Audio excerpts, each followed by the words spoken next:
Assalamualaikum warahmatullahi wabarakatuh. Pemirsa, informasi mengenai Kabupaten Kota Waringin Timur dan sekitarnya telah kami rangkum untuk Anda dalam Jurnal Kotim. Bersama saya Fibi Srayuanita, berikut informasi selengkapnya.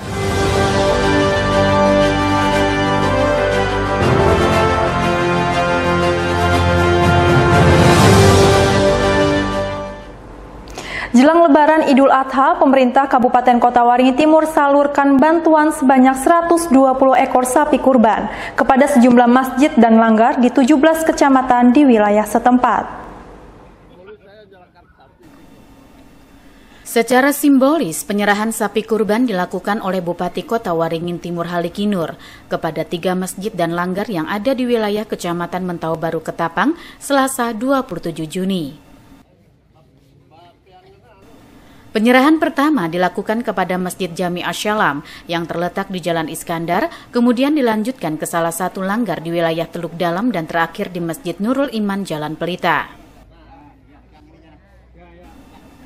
Bupati Kota Waringin Timur Halikinur mengatakan 3 ekor sapi kurban yang disalurkan tersebut hanya sebagian dari 120 ekor sapi yang pada tahun ini disiapkan pemerintah Kota Waringin Timur kepada sejumlah masjid dan langgar di 17 kecamatan di daerah setempat. Seluruh hewan kurban yang disiapkan telah didistribusikan oleh Panitia Hari Besar Islam setempat. Halikinur berharap peringatan Hari Raya Idul Adha menjadi momen untuk saling berbagi kepada sesama dengan mengedepankan nilai-nilai kemanusiaan. Yang hari ini kita serahkan secara simbolis, khususnya dari Ketapang ada 3 masjid tadi, Masjid Jami, Nurul Iman, dan di lingkungan di langgar Teluk Dalam yang cukup padat masyarakatnya. Jadi, dan untuk daerah-daerah lain ini sudah didistribusikan oleh PABI ke beberapa, dari semua kecamatan, 17 kecamatan mendapatkan bantuan sapi korban. Tapi tidak semua masjid, karena kita juga terbatas, sehingga harapan kita ini bagaimana kita berbagi sesama khususnya warga-warga yang tidak mampu. Totalnya 120 ekor. 120 ekor ya Pak ya? 20 ekor yang kita bagikan. Kita berkorban untuk khususnya supaya di Hari Raya Idul Adha atau Idul Kurban ini masyarakat kita bisa menikmati pembagian daging sapi.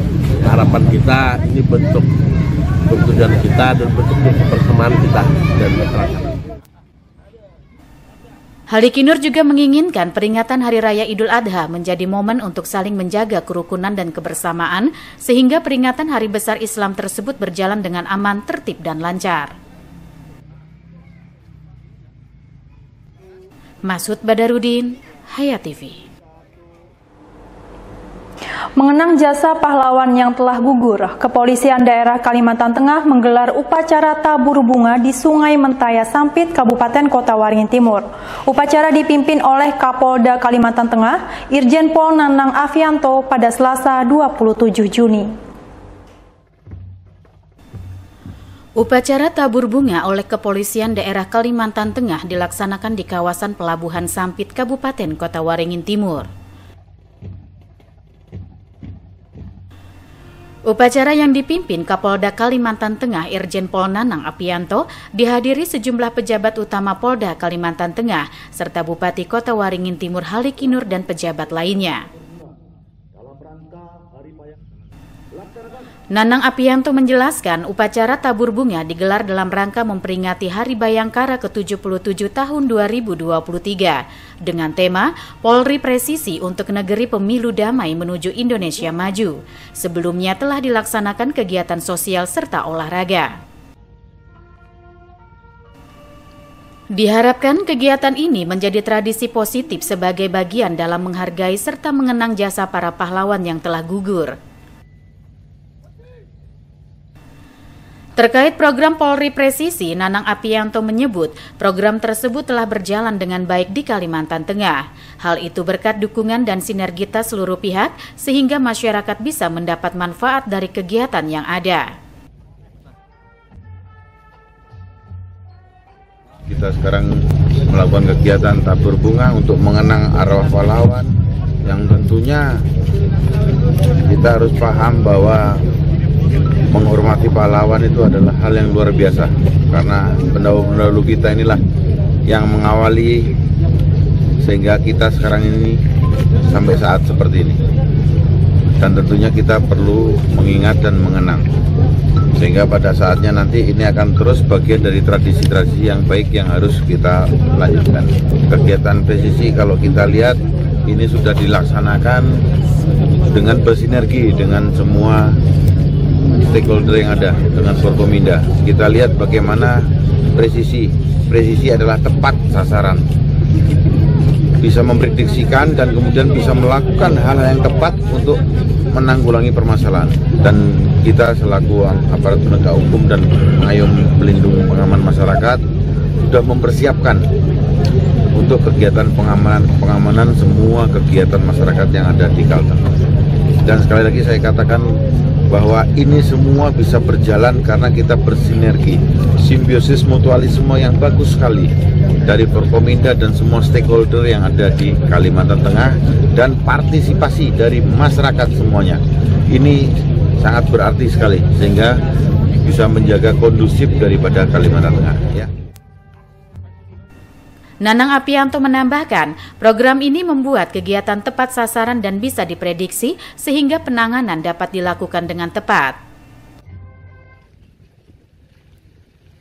Seperti halnya saat penanganan COVID-19 serta kebakaran hutan dan lahan serta banjir, termasuk Lebaran Idul Adha yang sebentar lagi akan dilaksanakan. Masud Badarudin, Hayat TV. Sebanyak 4 desa dan 1 kelurahan di Kecamatan Seranau, Kabupaten Kota Waringin Timur melakukan penandatanganan nota kesepahaman bersama atau MOU dengan PT Rimba Makmur Utama atau RMU. Hal ini sebagai upaya melakukan pemulihan ekosistem hutan gambut melalui program pemberdayaan dan penguatan kelembagaan masyarakat. Selasa 20 Juni 2023. Kedatangan Wakil Bupati Kota Waringin Timur Irawati dan Direktur Utama PT Rimba Makmur Utama atau RMU Darsono Hartono beserta undangan lainnya di kantor Kecamatan Seranau disambut dengan acara adat potong pantan yang dipimpin oleh tokoh adat setempat. Tradisi tersebut bermakna sebagai permohonan izin untuk memasuki suatu wilayah sehingga dapat diterima dengan baik oleh masyarakat. Berikutnya dalam sambutan Camat Seranau Juliansah mengatakan penandatanganan nota kesepahaman bersama ini dengan PT Rimba Makmur Utama atau RMU sangat penting bagi upaya pemulihan ekosistem hutan gambut melalui program pemberdayaan dan penguatan kelembagaan masyarakat. Kaitan dengan nota kesepahaman ini memang cukup panjang pembahasannya bersama Kades dan para lurah, hingga akhirnya menghasilkan konsep tentang kesepahaman ini. Camat Juliansah juga berharap agar mengundang seluruh lapisan masyarakat sehingga mereka tahu bahwa saat ini ada kesepahaman antara desa dan kelurahan dengan PT RMU. Kaitan dengan nota kesepahaman ini Pak, memang cukup panjang Pak kami membahasnya Pak. Dengan kepala desa, kelurahan dan sebagai beberapa kali rapat, akhirnya kami mendapatkan titik temu seperti ini kesepahamannya.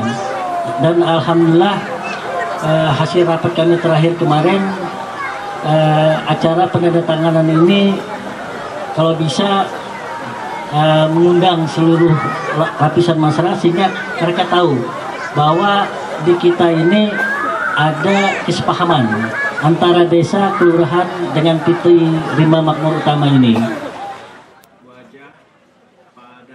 Sementara itu, menurut Kepala Zona Seranau PT RMU Herwin Herkuni, menegaskan terdapat 10 poin bentuk kerjasama diantaranya pendidikan, infrastruktur, seni budaya, pertanian, perkebunan, perlindungan kawasan hutan dan kebencanaan hingga UMKM. Semoga kegiatan yang dilaksanakan kerjasama kita punya 10 poin kerjasama. 10 poin kerjasama dari pendidikan, infrastruktur, seni budaya, pertanian, perkebunan, kemudian perlindungan kawasan hutan, pencegahan karhutla, kebencanaan. Jadi yang terlihat memang seperti itu. Jadi munculnya alternatif usaha yang restoratif dan regeneratif. Kemudian munculnya usaha-usaha masyarakat untuk melindungi hutan dan lahan masing-masing dari kebakaran hutan dan penurunan kualitas hutan rawa gambut. Nah, memang sangat terlihat saat ini masyarakat juga bekerja sama. Jadi karena intinya membersamai masyarakat, bekerja sama. Seperti yang disampaikan oleh Pak Darsono tadi, bahwa masyarakat ini shareholder kita, rekan kita berbagi. Bahwa masyarakat adalah tempat kita berbagi. Terpenting pula melalui bentuk kerjasama antara PT RMU dengan desa dan kelurahan di Kecamatan Seranau berupa program Corporate Social Responsibility atau CSR senilai 315 juta rupiah. Artinya, setiap tahunnya anggaran senilai 105 juta rupiah akan masuk ke rekening dana desa. Nurmansa, Hayat TV.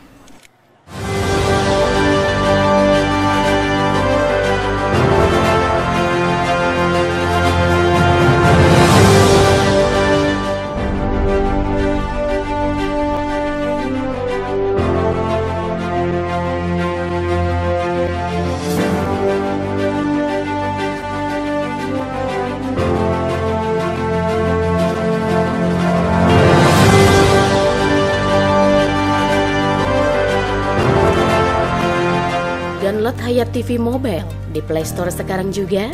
Hayat TV Mobile, siaran ada di genggaman Anda.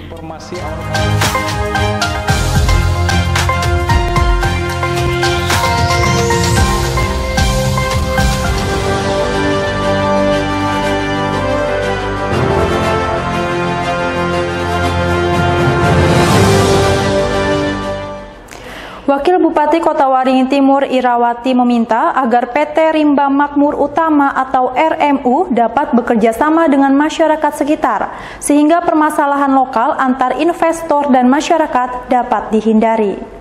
Perlu dibangun kesepakatan kedua belah pihak. Penegasan tersebut disampaikan Wakil Bupati Irawati saat memberikan sambutan pada acara penandatanganan kerjasama antara pemerintah kelurahan dan desa di Kecamatan Seranau dengan PT Rimba Makmur Utama atau RMU Selasa 20 Juni 2023. Serta camat juga yang hadir di tempat ini untuk kita semua. Irawati mengungkapkan izin yang diberikan Kementerian Kehutanan dan Lingkungan Hidup Republik Indonesia merupakan kewenangan pemerintah pusat selaku instansi yang mengelola kawasan hutan, sehingga pemerintah Kabupaten Kota Waringin Timur tidak memiliki kewenangan pada kawasan hutan.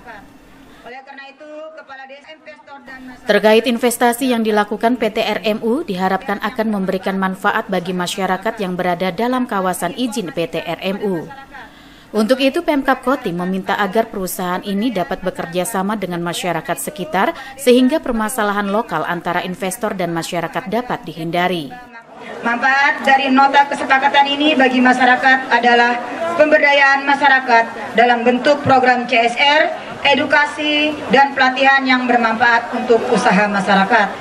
Oleh karena itu, Kepala Desa sebagai wakil masyarakat agar dapat menginformasikan kepada masyarakat terkait keberadaan dan manfaat kehadiran PT Rimba Makmur Utama bagi pengembangan desa dan masyarakat.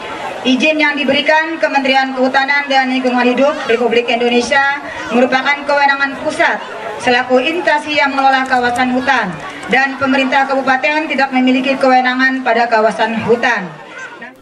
Direktur Utama PT RMU Darsono Hartono menyatakan penandatanganan nota kesepahaman bersama ini adalah untuk yang kedua kalinya dengan masa berlaku 3 tahun dan perjanjian kerjasama kegiatan PKK selama 1 tahun.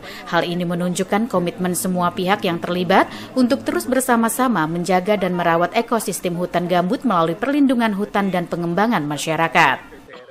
Dengan masa berlaku 3 tahun. 3 tahun. Kenapa kita buat 3 tahun? Kami melihat ini penting karena bisa aja perusahaan mau bikin MOU 20 tahun dengan gampangnya kan ya udah. Justru kami melihat 3 tahun ini kita bisa dikaji ulang. Karena evaluasi lagi. Kami melihat potensi bahwa kita ingin selalu membuat yang lebih baik. Kita pasti ada ruang untuk bisa direvisi, untuk lebih baik lagi. Makanya kita lakukan MOU itu 3 tahun. Setiap 3 tahun, nah nanti mudah-mudahan 3 tahun lagi dari hari ini nanti kita melakukan kegiatan yang sama lagi, kita tanda-tangan, dan proses ini telah kami sosialisasikan dengan semua kepala desa dan lurah dan kecamatan juga. Jadi tidak serta-merta tantangan hari ini itu telah melalui proses yang panjang. Mungkin Habib bisa cerita prosesnya sendiri, silakan. PT RMU bekerja sama dengan masyarakat serta unsur pemerintah desa di 35 desa dan kelurahan di sekitar wilayah konsensi melalui Katingan Mentaya Project. Tujuannya untuk menciptakan mata pencaharian alternatif yang berkelanjutan bagi masyarakat lokal, meningkatkan perekonomian serta melakukan kegiatan edukasi dan peningkatan kapasitas di berbagai bidang. Normansa, Hayat TV. DPRD Kota Waringin Barat mendukung digitalisasi berbagai sektor, khususnya dalam hal proses transaksi keuangan yang berhubungan dengan pendapatan daerah. Kedepan akan dioptimalisasikan lagi oleh Pemkab Kota Waringin Barat, khususnya melalui Badan Pendapatan Daerah atau Bapenda. Hal tersebut disampaikan usai kegiatan high level meeting Tim Percepatan dan Perluasan Digitalisasi Daerah Kabupaten Kota Waringin Barat 2023 di Aula Kantor Bupati Kota Waringin Barat pada Senin 26 Juni 2023. Di mana rapat yang dipimpin Kepala Badan Pendapatan Daerah Kota Waringin Barat Nursyah Ihsan menyebut bahwa rapat ini dilakukan untuk melakukan evaluasi dan monitoring progres sudah sejauh mana pelaksanaan digitalisasi di Kabupaten Kobar. Dalam kegiatan ini juga menerima berbagai masukan, arahan, serta pertanyaan dari semua SOPD terkait dan stakeholder pendukung untuk menemukan hambatan yang ditemui dalam proses digitalisasi tersebut. Sehingga digitalisasi pada semua pelayanan terhadap masyarakat itu bisa lebih efektif, efisien, transparan, dan lebih akuntabel. Sebagai contoh dalam hal digitalisasi pajak rumah makan dan hotel, ke depan nantinya dalam proses pembayaran akan ditempatkan alat khusus yang bisa secara langsung mencatat dan memungut pajak dalam transaksi pembayaran. Namun nantinya perlu melakukan kajian lagi agar penerapan digitalisasi tersebut tidak menimbulkan kerugian pada masyarakat. Misalnya malah ada biaya tambahan administrasi dalam pelaksanaannya yang tentunya membebani masyarakat. Ada leading sektor, selaku sekretaris dari tim juga leading sektor terkait dengan melakukan digitalisasi terhadap semua pelayanan masyarakat, khususnya sektor pendapatan dan belanja daerah. Nah, kami melakukan inisiasi, melakukan rapat koordinasi ini untuk melakukan progres. Tadi progres kita memonitor dan mengevaluasi sejauh mana sih pelaksanaan digitalisasi di daerah kita di Kabupaten Kota Waringin Barat. Tadi kita menerima masukan-masukan, arahan, kemudian juga pertanyaan dari semua SOPD yang terkait dan stakeholder pendukung, sehingga kita bisa menemukan hambatannya. Terus setelah kita menemukan hambatan kan baru kita tadi mencari jalan keluarnya. Harapannya dengan melakukan digitalisasi semua pelayanan terhadap masyarakat itu bisa lebih efektif, lebih efisien, lebih transparansi, dan lebih akuntabel. Kita sampaikan kepada stakeholder terkait, terutama rekan-rekan pengampu daripada pajak dan bersih daerah, agar untuk membangun sebuah digitalisasi ini perlu sebuah grand design yang baik. Jadi ini harus dibangun secara visioner. Artinya program dan vendor yang dikerjasamakan itu adalah vendor yang berkualitas. Sehingga harapan kita apa yang sudah dibangun nanti adalah bisa mengakomodir pada kepentingan daerah. Nah, inilah yang kita harapkan dan kita minta agar program ini betul-betul dilaksanakan dengan monitoring yang ketat, dan kita akan memberikan dukungan secara kuat secara kelembagaan DPRD untuk membangun sebuah sistem digitalisasi daripada penerimaan daerah, terutama yang bersumber dari pajak dan retribusi daerah. Dengan adanya digitalisasi tersebut, ke depan akan lebih memudahkan lagi masyarakat untuk melakukan pembayaran berbagai pajak, diantaranya adalah pajak bumi dan bangunan. Masyarakat nantinya bisa mengecek dan membayar dengan mudah melalui aplikasi berbasis Android. Pastinya untuk mewujudkan digitalisasi dalam berbagai bidang ini diperlukan dukungan dari stakeholder, seperti perbankan guna menyediakan kanal pembayarannya. M. Nasihin, SBTV. Puluhan sapi yang dijajakan penjual sapi kurban di Jalan HM Arsyad Sampit jadi tontonan warga. Banyaknya warga yang datang tentunya menjadikan kawasan kawasan tersebut menjadi tempat wisata dadakan bagi warga Sampit. Inilah puluhan sapi yang dijajakan penjual atau pengumpul hewan kurban di Jalan HM Arsat Sampit. Banyak sapi di kawasan tersebut menjadi tontonan warga yang melintas. Warga juga terlihat antusias mengabadikan puluhan hewan tersebut dengan menggunakan kamera telepon genggam. Di samping itu, anak-anak tampak senang dapat melihat dari dekat hewan yang sedianya dijual untuk mereka yang ingin berkurban pada tahun ini. Salah seorang warga yang datang beserta dua anaknya terlihat menikmati pemandangan puluhan sapi itu. Menurutnya, anak-anak mereka sangat senang melihat sapi yang begitu banyak karena selama ini tidak pernah ada. Meski belum mampu berkurban lanjutnya, dengan melihat banyak sapi kurban, dirinya juga ikut berbahagia dan mendoakan semoga mereka yang berkurban tahun ini amalnya diterima Allah Subhanahu wa Ta'ala dan jemaah haji yang sedang menunaikan ibadah rukun Islam kelima menjadi haji yang mabrur. Dari pantauan Senin 26 Juni 2023, kawasan yang dijadikan tempat penampungan untuk sapi kurban oleh pedagang terlihat ramai oleh warga. Mereka bukan saja ingin memilih dan membeli hewan kurban ini, namun sebagian dari mereka sengaja datang bersama keluarga untuk sekedar refreshing sesaat pada sore hari. Yunus Muhammariza, Hayat TV. Demikian pemirsa, informasi tadi sekaligus menutup jumpa kita pada kali ini. Saya Fibi Srayuwanita mewakili jajaran yang bertugas mohon undur diri dari hadapan Anda. Terima kasih dan sampai jumpa. Wassalamualaikum warahmatullahi wabarakatuh.